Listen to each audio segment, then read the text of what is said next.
И снова здравствуйте, мои уважаемые зрители. На дворе у нас продолжается, вернее заканчивается 16 марта. И вашему вниманию предлагается последняя сводка с фронтов украинской войны. И начну я с самого главного. Вот вы знаете, вчерашнее так называемое контрнаступление ВСУ натолкнуло меня на одну очень важную деталь. Вернее, я обратил внимание на одну очень важную деталь. Потому что я вот работаю на информационном фронте, и я это все вижу. Так вот, я вижу, что наши противники, они к этому очень хорошо подготовились. Например, любой маломальский успех, например, ВСУ, он мгновенно тиражируется, он мгновенно обрастает выдуманными историями. Более того, зачастую он уже повторяется на протяжении последних 3 недель несколько раз. То есть, как только хоть какой-то маломальский успех, мгновенно появляется в виде. С обратной стороны, как говорится, днем с огнем не дождешься. А ведь это важнейший на самом деле момент. Потому что, к сожалению, вот представители Киева, они сегодня могут почему мобилизовать огромное количество людей. А я хочу сказать, что вчера, сегодня мне все больше и больше приходят сообщения о том, что в том или ином городе Украины объявлена тотальная мобилизация. То есть выгребают всех, кого только можно, дают в руки оружие, иди защищай свой город, свою родину. И да, таки это показывают два момента. Первый момент, что с добровольцами у них там как-то не сложилось. И второй момент, что с теробороной у них тоже не сложилось. Но это детали. Важно, что очень большое количество людей готовы все-таки еще поддерживать этот режим по одной простой причине. Потому что СМИ удается убеждать людей, что они побеждают. В то время, когда они проигрывают. Вот вы знаете, почему, например, сегодня утром в Киеве массово разгоняли тему о том, что российские войска севернее Киева уничтожены, бегут к белорусской границе, а потом это как-то сошло на нет. Несмотря на то, что то же самое утром появилось видео в сети о том, что есть несколько единиц брошенной техники российским десантникам принадлежащей, которые якобы подтверждают эту победу. А это случилось по одной простой причине, потому что победы никакой не было. Потому что те части, которые перешли в наступление, попали в хорошо спланированную засаду, потому что российские войска, очевидно, ожидали чего-то подобного, либо им кто-то сообщил.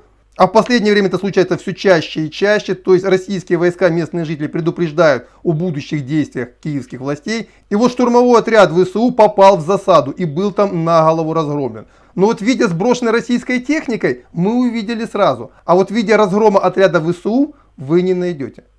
Потому что его никто не снимает. Потому что в российской армии вот этим никто не занимается. Мне приходится это узнавать через свои связи. Вот у меня вопрос, например, к Министерству обороны Российской Федерации. Неужели у вас там не хватает ума понять, что если вы вот это вот будете делать ровно так же, как делает ваш противник, то моральный дух этого противника будет очень быстро падать и, соответственно, будет падать и сопротивление. И таким образом вы будете сохранять жизни не только своих солдат, но и тех людей, которые не возьмут в руки оружие. Неужели вам не хватает ума этого понять? Ну, это, как говорится, эмоции. Давайте возвращаемся к действительности. Что у нас происходит на фронтах? Ну, в связи с вот этими событиями, так называемыми контрнаступательными операциями ВСУ, по большей части безуспешно, как это было под Запорожьем, иногда провальный, как это было под Киевом. Ну, а в чем-то все-таки успех был на стороне ВСУ, как под Николаем, под РСЗО попал аэродром и было повреждено несколько вертолетов. По моим данным, около 10.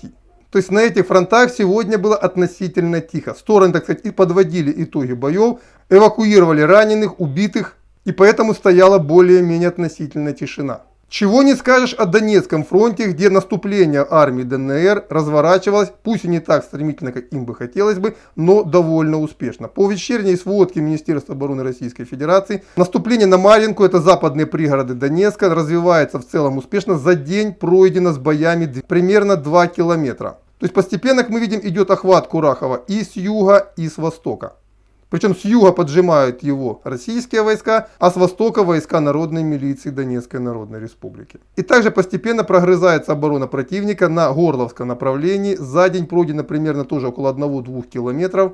Работает авиация, работает артиллерия. В целом операция развивается довольно успешно. Под Мариуполем медленно, но уверенно идет наступление. И если оно будет идти в том темпе, которым идет сейчас, то возможно уже завтра мы увидим, как разрежется группировка ВСУ в этом районе. И северная ее часть будет отделена от южной.